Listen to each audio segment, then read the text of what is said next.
Tahukah Anda diselamatkan itu anugerah terbesar? Modalmu itu besar untuk happy. Jadi kalau kita kehilangan money, saya tidak berkata ya sudahlah, tetap harus diusahakan dengan cara legal. Kalau Anda diputus pacar, bahkan kalau kita ditinggal seseorang yang kita kasih meninggal dunia, sedih dukanya tidak terhingga. Tapi jangan seperti orang tak punya pengharapan. Kalau nama kita tertulis dalam kitab kehidupan, kasih karunia dan damai sejahtera Allah Bapa kita dan dari Tuhan Yesus Kristus itu yang menyertai kita. Bukan hanya di hidup ini tapi selamanya. Tidak bisa dibandingkan dengan apapun yang kita peroleh di hidup ini atau yang kita hilang.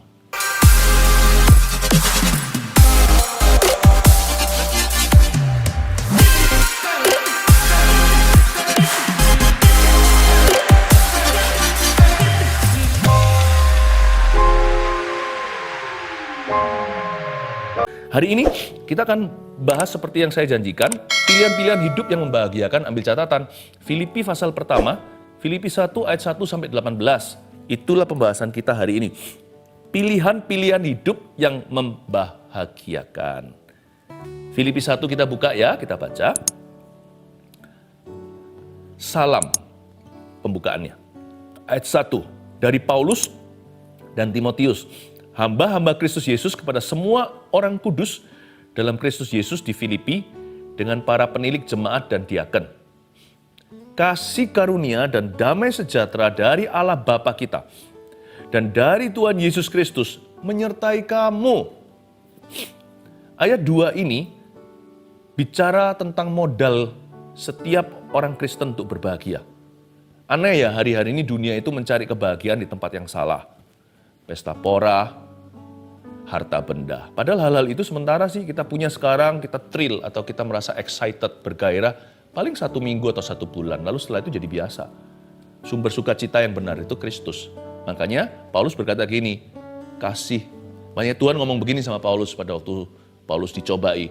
Waktu dia ada duri dalam dagingnya. Tuhan bilang, Tuhan berkata, kasihku cukup bagimu. Modal kita untuk bahagia itu besar loh. Kita ini semua kalau sudah ditebus oleh Kristus, sudah terima Yesus, kita semua hidupnya dari detik sejak kita bertobat terima Tuhan, kita itu beranjak dari surplus, bukan dari defisit.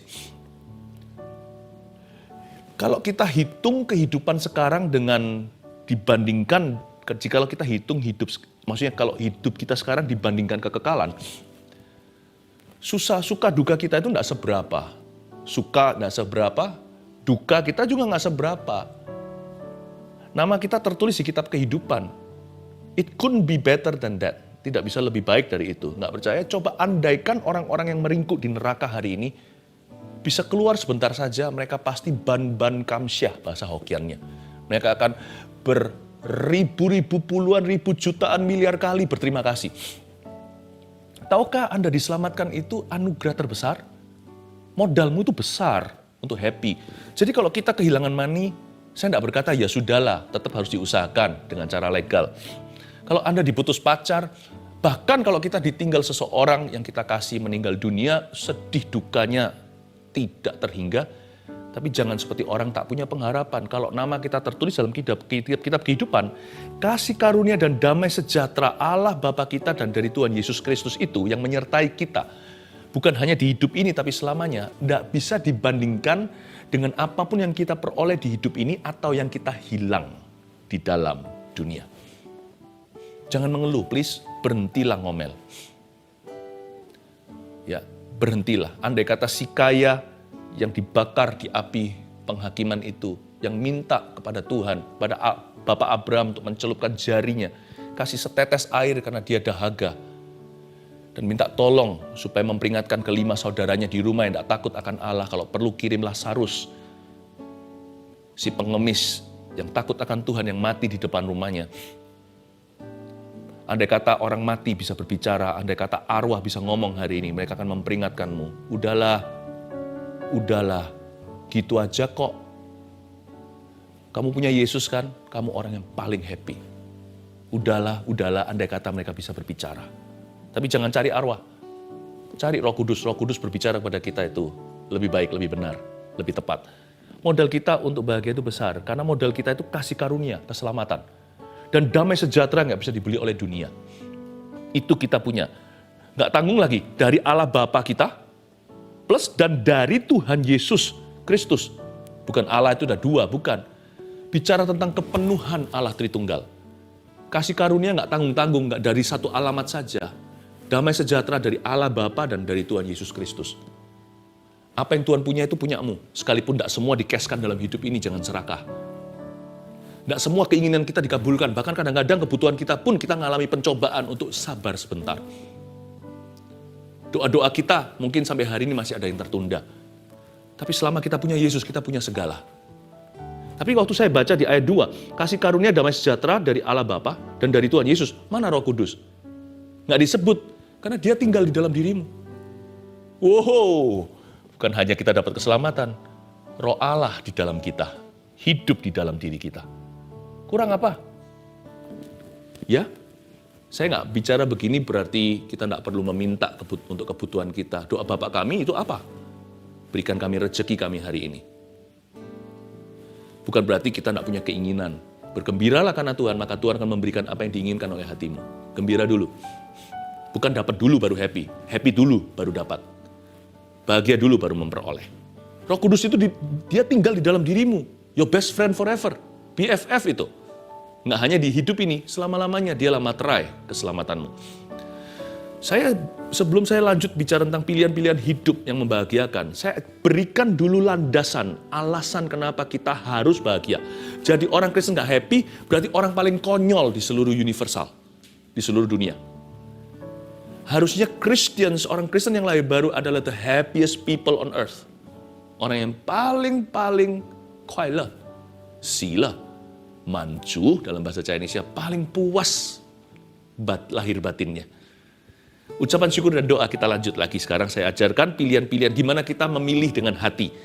Hal-hal yang membahagiakan hidup kita, bukan yang membawa stres yang percuma. Ayat yang ketiga dan 4 bunyinya, aku mengucap syukur kepada Allahku. Ini Paulus berkata, setiap kali aku mengingat kamu. Mengingat siapa? Mengingat jemaat Filipi, orang-orang Kristen di sana. Dan setiap kali aku berdoa untuk kamu semua, aku selalu berdoa dengan sukacita. Perhatikan kata ini, ayat 3 dan 4. Paulus berkata begini, aku mengucap syukur kepada Allah setiap kali aku ingat kamu. Lalu di ayat 4, kalimat terakhir berkata, aku selalu berdoa dengan sukacita. Ayo miliki good habit atau kebiasaan yang baik. Yaitu cari-carilah alasan untuk bersyukur. Tiap hari, tiap saat. Cari-cari. Seperti orang yang suka cari gara-gara sama kita, selalu cari-cari salah. Orang itu kan gitu ya, kalau sudah sentimen sama seseorang, selalu kelihatan salahnya. Kalau seseorang nggak suka sama seorang pembicara, contohnya, selalu cari celahnya. Atau kalau suami nggak suka sama istrinya, selalu aja kritikan yang tajam. Atau sebaliknya, istri terhadap suaminya, selalu kurang. Nah, pakai negative force atau kekuatan negatif itu diubah menjadi sesuatu kekuatan iman. Cari-carilah alasan untuk bersyukur. Gak ada pun cari-cari, pasti ketemu kok. Pasti ketemu. Ya, kalau mata kita terus tertuju ke sana, mau ndak mau, kita akan melihat sesuatu. Jadikan itu kebiasaan baikmu. Jangan cari sesuatu untuk disyukuri, tapi cari yang sudah ada untuk bersyukur kepada Allah. Terima kasih Tuhan. Nanti lihat ya, yang panjang umur situ. Orang yang begitu, yang hidupnya happy, hatinya ringan.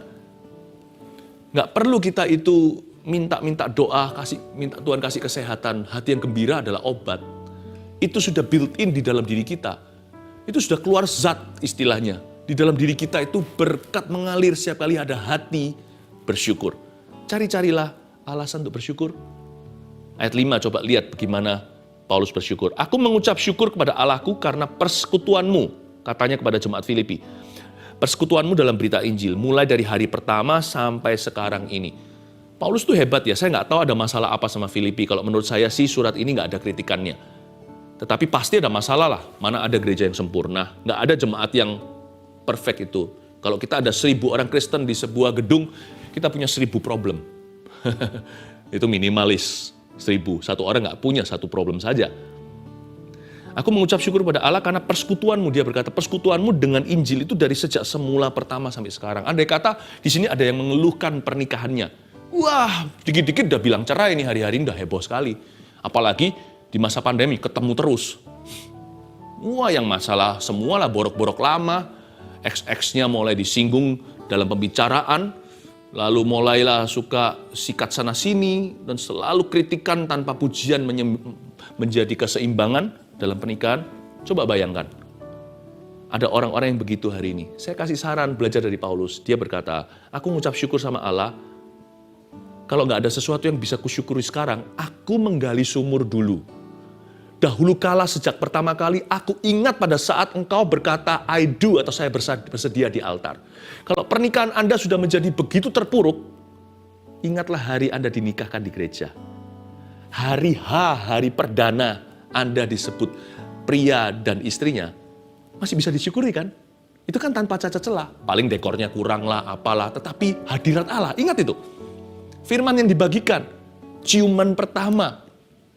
Kalau Anda tidak bisa syukuri pernikahan, jangan ke arah cerai atau ke arah bumi hangus. Kembali ke dasar, kepada gunung batu dari mana Anda dipahat. Dan berkata, aku ingat, masa itu aku berkata I do to you. Sayangku, hari ini kita bertengkar, sudahlah, kita selesaikan pelan-pelan nanti kalau kepala udah dingin. Kita gandeng tangan, jangan seperti Ananias Safira sama-sama mati. Kita mau sama-sama hidup, kamulah teman ahli waris kehidupanku. Mari kita sama-sama gandeng tangan dan berkata, Tuhan Yesus kami syukuri pernikahan kami. Minimal kalau hari ini nggak ada yang bisa disyukuri, kami syukuri Engkau memberkati kami. Pasti ada jalan keluar esok hari. Begitu. Aku bersyukur kepada Allah karena persekutuanmu dari sejak awal. Ayat 6. Akan hal ini aku yakin sepenuhnya. Yaitu ia yang memulai pekerjaan yang baik di antara kamu, kata Paulus, akan meneruskannya sampai pada akhirnya, pada hari Kristus Yesus. Paulus berkata, dia yang memulai pekerjaan baik akan menyelesaikannya. Akan hal itu aku yakin sepenuhnya. Nah, pilihan-pilihan hidup yang membahagiakan, yang lainnya lagi adalah belajar untuk selalu memilih yakin, bukan ragu. Pilihlah untuk yakin dan bukan ragu. Dua-dua itu energinya sama. Ragu itu membakar kalori rohani juga. Ya kan? Sedangkan iman juga membakar kalori. Sama-sama keluar energi. Kenapa nggak pakai untuk yakin daripada ragu? Pilihlah untuk yakin. Paulus berkata begini, akan hal ini aku yakin sepenuhnya, itu pilihan. Yaitu dia yang memulai pekerjaan yang baik di antara kamu, entah gimana, akan meneruskannya sampai pada akhirnya. Dia yang begins, he will fulfill. Dia akan menyelesaikan. Kalau Anda nggak tahu bagaimana percaya di masa-masa Anda bimbang, nggak tahu, cari lagu-lagu, jangan lagu-lagu yang membuat Anda patah semangat, lagu-lagu dunia yang menjerumuskan. Apalagi lagu-lagu tertentu itu yang begitu melo, begitu blue, begitu depressing sekali. Orang dengar bisa bunuh diri kali ya. Kalau orang happy dengar itu aja bisa gloomy kok. Bisa seperti ada awan kelabu, apalagi kalau awannya udah abu-abu. Dengar lagu gitu, kuasa gelap masuk tanpa rintangan ke dalam dirimu. Cari lagu-lagu banyak puji-pujian yang membangkitkan iman. Pilihlah untuk yakin, bukan ragu.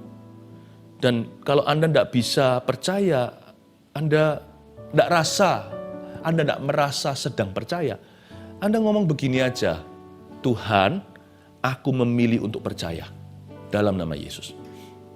Pilihanmu akan dihargai oleh Allah, pilihanmu akan didengar oleh setan.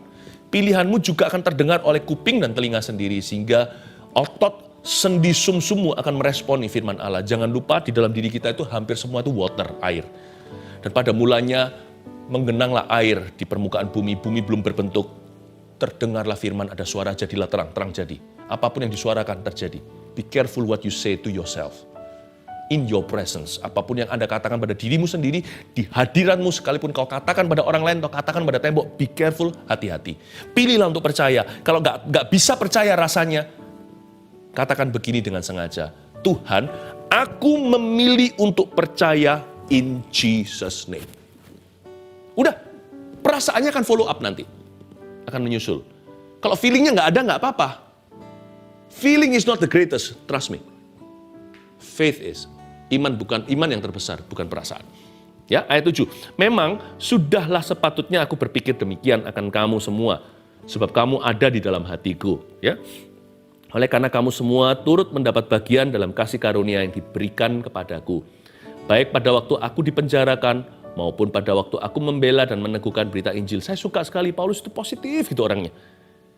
Jangan lupa ya, Filipi ini surat Paulus dari penjara loh ya. Ini dia bukan tulis dari hotel bintang 5. Sebab Allah adalah saksiku betapa aku dengan kasih mesra Kristus Yesus merindukan kamu sekalian. Dan inilah doaku, ayat 9. Semoga kasihmu makin melimpah, saya juga doa yang sama untuk Anda. Dalam pengetahuan yang benar, itu juga goal saat teduh, renungan seperti ini. Dan dalam segala macam pengertian, supaya diterangi, ada pengajaran, Anda bisa mengerti ayat yang selama ini kita baca lalu lalang, ternyata menjadi terang. Ayat 10, sehingga ini tujuan akhirnya bukan pengetahuan, tujuan akhirnya adalah keputusan. Pilihan hidup itu dimulai dari hati, tapi kemudian menjadi pilihan-pilihan nyata yang menguntungkan Anda sendiri. Sehingga kamu dapat memilih apa yang baik. Nah itu dia ayat 10. Supaya kamu suci dan tak bercacat menjelang hari Kristus. Penuh dengan buah kebenaran, itu sukses yang dari Tuhan. Yang dikerjakan oleh Yesus Kristus. Untuk memuliakan dan memuji Allah supaya hidupmu itu penuh tujuan ilahi. Kenapa engkau diciptakan dan kenapa engkau ditebus, bahkan dipulihkan dan disembuhkan. Tuhan mau semua pengetahuan Anda itu dimulai dari hati yang bisa memilih perkara-perkara yang memuliakan Allah. Pilihan-pilihan yang membahagiakan, bukan yang menjatuhkan, itu akan berujung menjadi pilihan hidup yang menguntungkan you sendiri, Anda sendiri, you and me. Pilihan-pilihan itu seperti apa ya? Pilihan pasangan hidup contohnya. Hati kalau nggak beres, pilihan luarnya juga salah kaprah.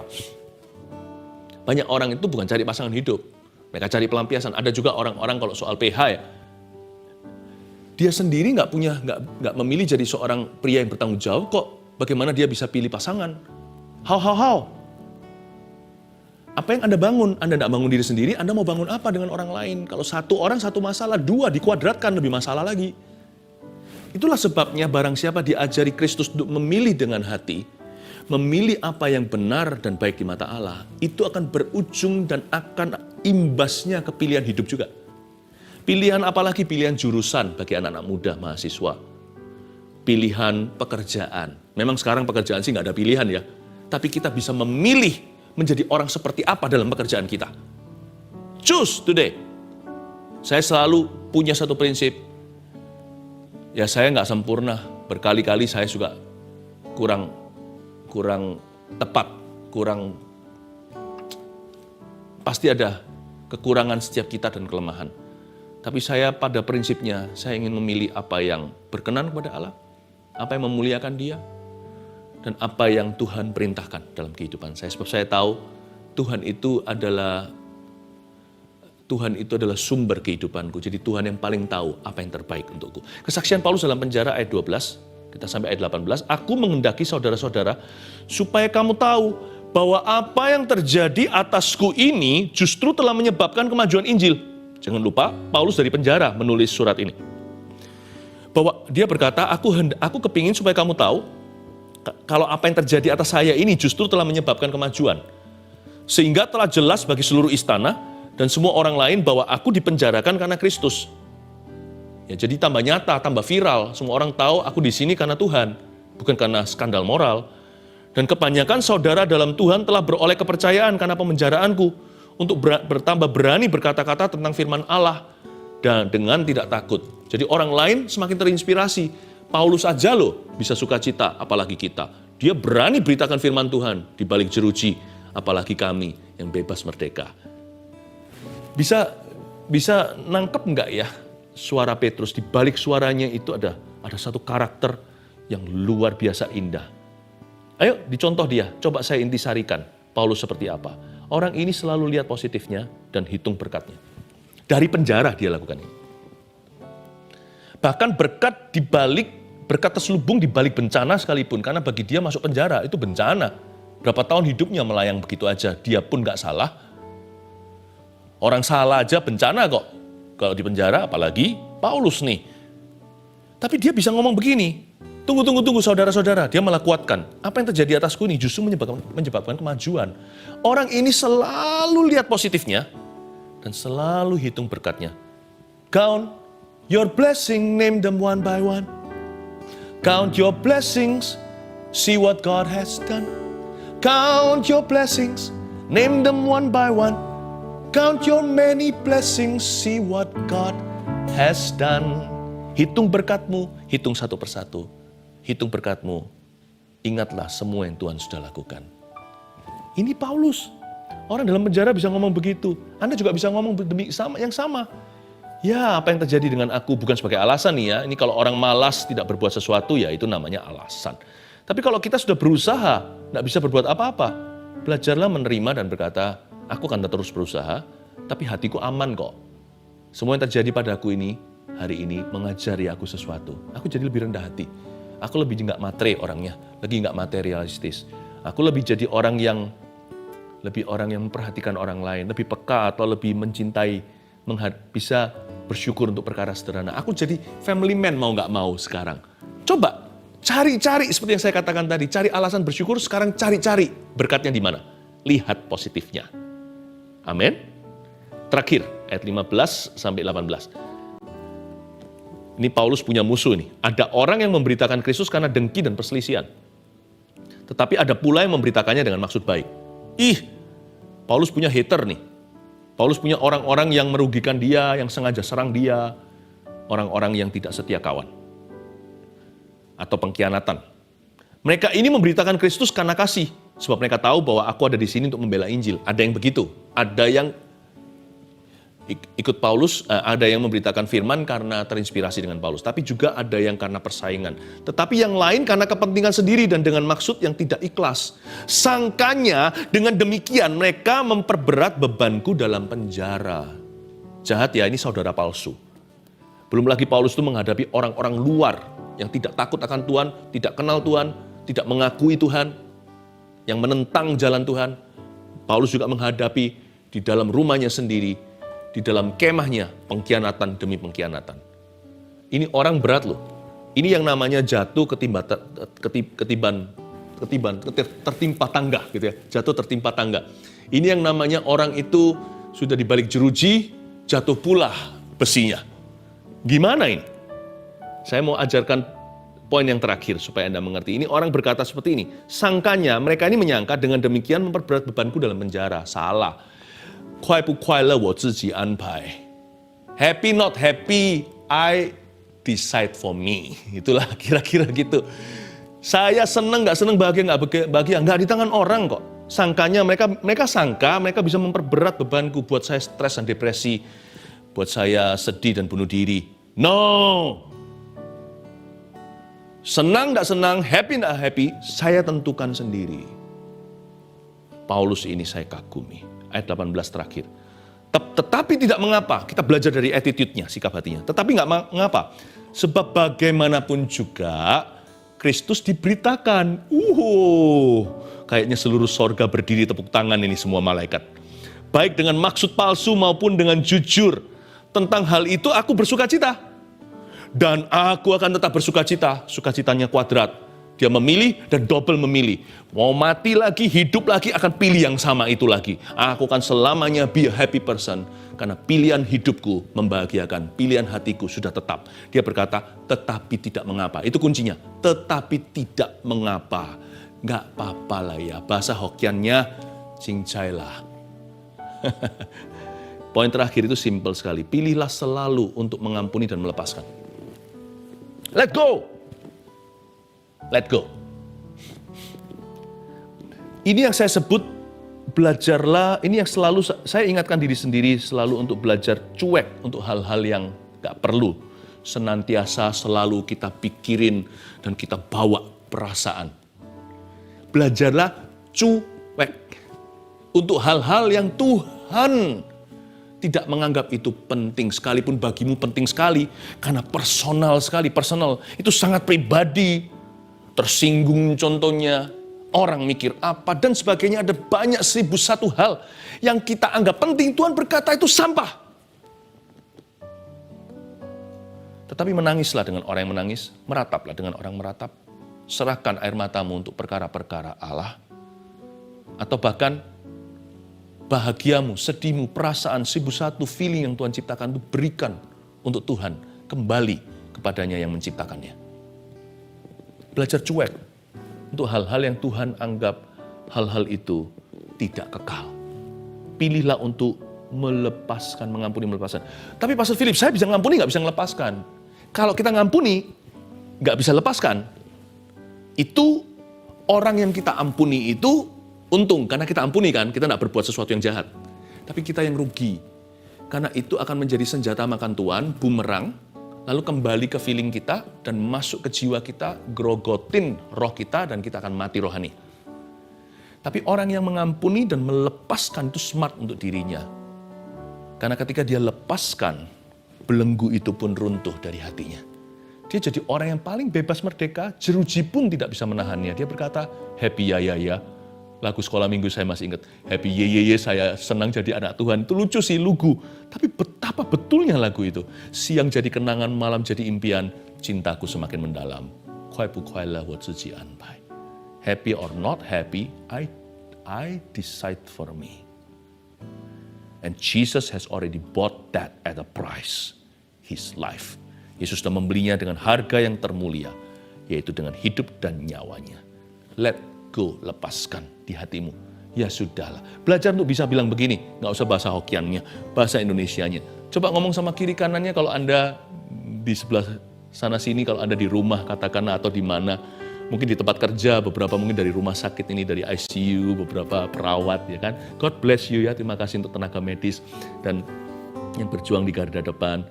Saya berdoa supaya yang kena COVID sembuh, yang tidak kena juga jangan kena, in Jesus name. Tuhan itu bisa amankan kita. Yang kena jangan dihakimi, bukan berarti Tuhan tidak lindungi. Semua yang terjadi, ajarku mengerti, kau selalu sertaku. Ingat saudara, katakan ini kepada orang kiri kanannya. Ini menjadi senjata ampuh kita. Melepaskan itu ada bahasanya. Melepaskan itu bukan bahasa lidah. Itu bangun rohnya. Melepaskan itu bahasanya ini. Catat ini bahasa sorgawi. Ya udahlah. Itu dia. Amin. Coba katakan pada kanan kirinya. Itu bahasa sorga. Ya udahlah. Ya udahlah. Ya udahlah. Coba ya. Tepuk seseorang nanti. Kapan-kapan kalau ada yang murung dan berkata, bro, ya udahlah. Aku ditinggal sama pacarku. Ya udahlah, nanti akan cari yang baru.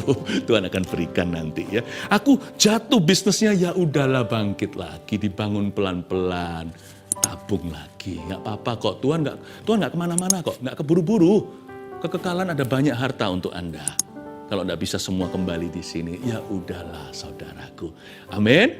Iya, mari kita pilih untuk bahagia.